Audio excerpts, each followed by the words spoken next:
Navy SEAL divers are the best at what they do, but they have a problem that limits their ability to do their mission. Our research focused on solving the problem, and it led to an unexpected path of discovery for neurological diseases and cancer. The problem results from the specialized equipment that the Navy SEAL divers use, including the oxygen rebreather. The advantage of the rebreather is that there are no bubbles, so it's very quiet and helps the SEAL evade detection from the enemy. The disadvantage of the oxygen rebreather is that the high levels of oxygen and the pressure from the undersea environment causes the potential for a seizure. These seizures occur with little or no warning, and there is no effective mitigation strategy to prevent them. So the question we ask is, why do these seizures occur, and how can we prevent them? To answer this question required funding from the Office of Navy Research to develop a microscope that was installed inside a hyperbaric chamber, or a high-pressure chamber. This chamber could simulate the underwater environment and the pressure of the underwater environment. Using this technology, we demonstrated that neurons in the brain, when subjected to high pressure and high oxygen, are overstimulated. The overstimulation of the brain from the high oxygen and pressure causes a decrease in brain energy metabolism. When this happens, it causes the potential for a seizure. These oxygen seizures occur with little or no warning, and there is no effective way to prevent them. These drug-resistant seizures are similar to epilepsy patients that have drug-resistant seizures. And in the case of patients, they can use a special diet to prevent these seizures. One example of a patient who used diet is Mike Dancer. Mike used a variety of anti-seizure medication, and the medication caused severe side effects and was not able to control his seizures. So due to the severe side effects, Mike stopped all the anti-seizure medication. And when he did, he saw an increase in his seizure frequency. At about this time, Mike discovered that there was a dietary intervention that he could use to control his seizures. And when he did, he found a sharp decrease in his seizure frequency. I'm happy to say that Mike has been on the diet for 5 years now, and he's been managing his epilepsy for 5 years without medication. So what is the ketogenic diet? Compared to a normal diet, the ketogenic diet is very low in carbohydrates and it's very high in fat. People have used the diet for years to help them regulate their body weight, reduce their body weight, and control or reduce their blood glucose levels.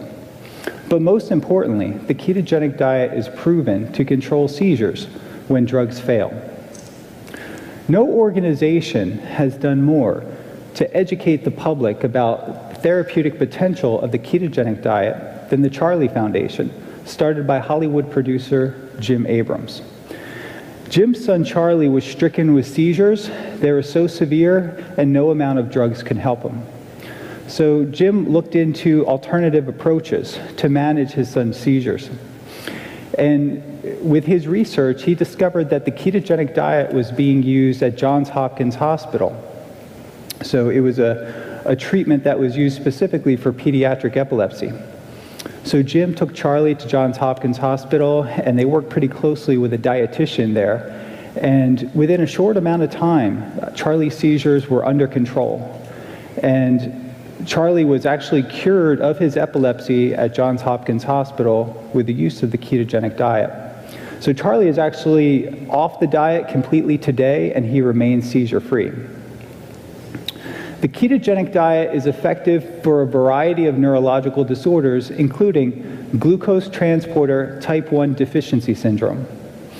Children with this disorder lack the ability to transport glucose into the brain. So their brains are literally starved of glucose, and this causes the potential for seizures. So it's known that the brain can use glucose as the primary fuel, but it can readily adapt to using ketones for energy.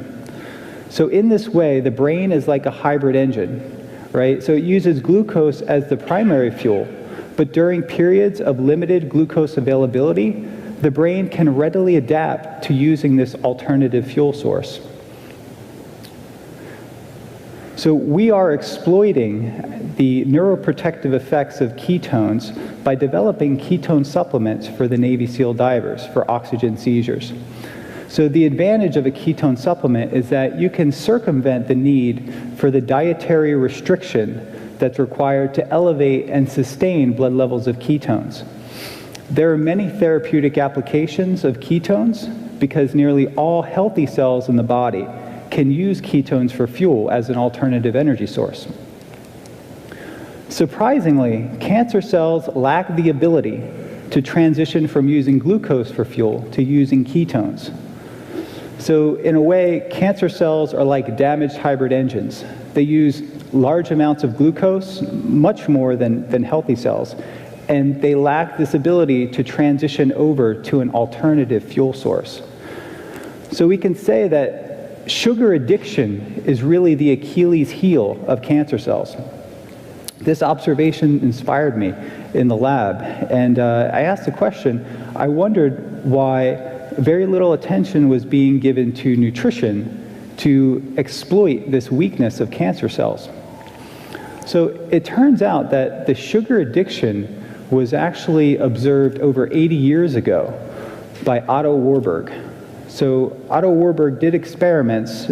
He won a Nobel Prize for these experiments, demonstrating that sugar cells are damaged in their metabolism, and the damage to their metabolism results in high amounts of sugar uptake.